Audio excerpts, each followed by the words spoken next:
Hello friends, welcome to the student point. और आज का हमारा टॉपिक है फिशर जेट ट्रांसफॉर्मेशन यानी कि फिशर जेट टेस्ट। अब जेट टेस्ट कहाँ यूज होगा? जहाँ पर हमारा टी टेस्ट पूरी तरह से अप्रोप्रिएट हो जाएगा। जहाँ पे अप्रोप्रिएट नहीं होगा वहाँ टी टेस्ट लगेगा। पता कैसे चलेगा कि अपना टी टेस्ट है जो अप्रूव है? अगर टी टेस्ट के अंदर कॉन्सेप्ट के अंदर वहीं होता है, अगर significance of the correlation coefficient की वैल्यू है वो पॉपुलेशन कोरिलेशन कोफिशिएंट के बराबर यानी कि ज़ीरो हो। अगर टी टेस्ट के अंदर दोनों की वैल्यू ज़ीरो आती है तो हमारा टी टेस्ट अप्रोप्रिएट है। अदरवाइज़ हमको अगर ज़ीरो नहीं है तो अपने को फिशर जेट टेस्ट अप्लाई करना पड़ेगा। If the population correlation coefficient is other than zero और difference between two sample correlation are to be tested, then the t-test cannot be used, and in this case the z-test be used। Z test कहाँ कहाँ use होता है इसके भी दो further parts में divide किया गया है। To test whether an observed value of R differ significantly from some hypothetical value of population correlation coefficient other than zero, the appropriate test statistic is to be used consistent होगी Z R minus Z P divide by standard error of Z. अब इसकी process क्या है? Procedure सबसे पहले वही same अपना null hypothesis और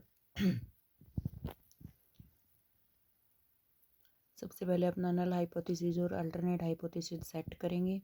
population correlation is equal to specified some sample value यानी कि अपना H1 अल्टरनेट हो जाएगा P1 P is not equal to P0। फिर volume of R and P R change into Z transformation. Z transformation के अंदर इनको यह चेंज करेंगे हम।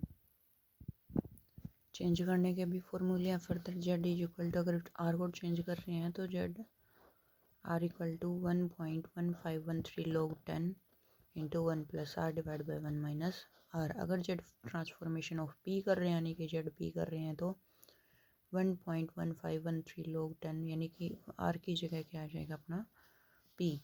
फिर standard error of Z is worked out the under. फिर स्टैंडर्ड एरर ऑफ जेड निकालेंगे, दैट इज 1/√10 माइनस 3। फिर finally we compute the value of Z as follow. फिर जेड की वैल्यू हम इस फॉर्मूले से निकालेंगे, Z S minus Z P into root of N minus 3। Then the calculated value of Z is compared with 1.96 यानी कि अगर 5% लेवल ऑफ सिग्निफिकेंस है तो हम 1.96 के साथ कंपेयर करेंगे और अगर 1% है तो 2.58 के साथ में। नेक्स्ट देख लें, एग्जांपल देखते हैं, उससे आपको अच्छे से समझ में आ जाएगा। हमारे पास में आर दिया हुआ है 0.5 एंड 19 पी 0.7। सबसे पहले हम नल हाइपोथेसिस सेट करेंगे, that is P is equal to 0.7। Alternate क्या होगा? P is not equal to 0.7। फिर इस दोनों को चेंज करेंगे, जेड एस यानी कि आर को चेंज करेंगे 1.1513 log 10 1 plus R 1 minus R 1 plus R. R कितना था? 0.5। तो एक बार 0.5 प्लस में और एक बार माइनस में। देन इनको कंप्यूट करेंगे तो हमारा क्या आ गया? 1.1513 log 3 और log 3 की वैल्यू क्या आती है? 0.4771। दोनों की मल्टीप्लिकेशन कर देंगे। अब हम ट्रांसफॉर्म करेंगे p को, वहीं same 1 plus P divide by 1 minus P. P की जगह अपने पी की वैल्यू पुट कर देंगे और दोनों की मल्टीप्लाई कर दी। फिर जेड टेस्ट अप्लाई करेंगे, वही सेम पीछे वाला फॉर्मूला और आ जाएगा हमारा नल हाइपोथेसिस। जिसमें दे रखा है कि 5% लेवल ऑफ सिग्निफिकेंस, 5% की वैल्यू क्या आएगी? 1.96। ये 1.96 से जो अपनी वैल्यू है वो कम आ रही है तो हम एक्सेप्ट द नल हाइपोथेसिस। इसका ही सेकंड पार्ट आता है कि testing the significance of the difference between two independent sample correlation coefficient.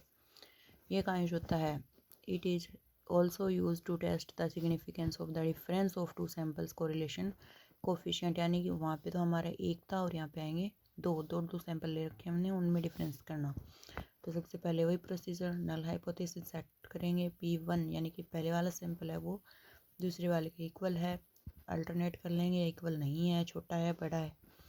फिर वैल्यू R1 और R2 को हम ट्रांसफॉर्मेशन करेंगे, वही सेम फॉर्मूला है।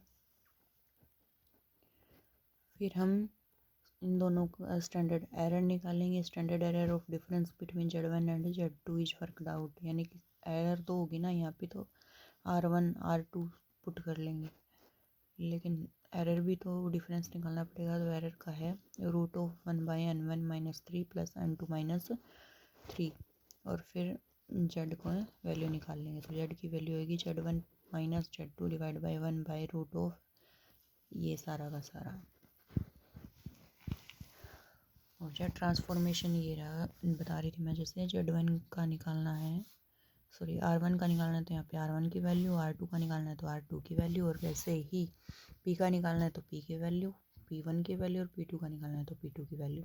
थैंक्स फ्रेंड, होप गाइस आप सबको वीडियो जो है समझ आ रही होगी, और प्लीज़ प्लीज़ मेरे चैनल को जल्दी से सब्सक्राइब कीजिए।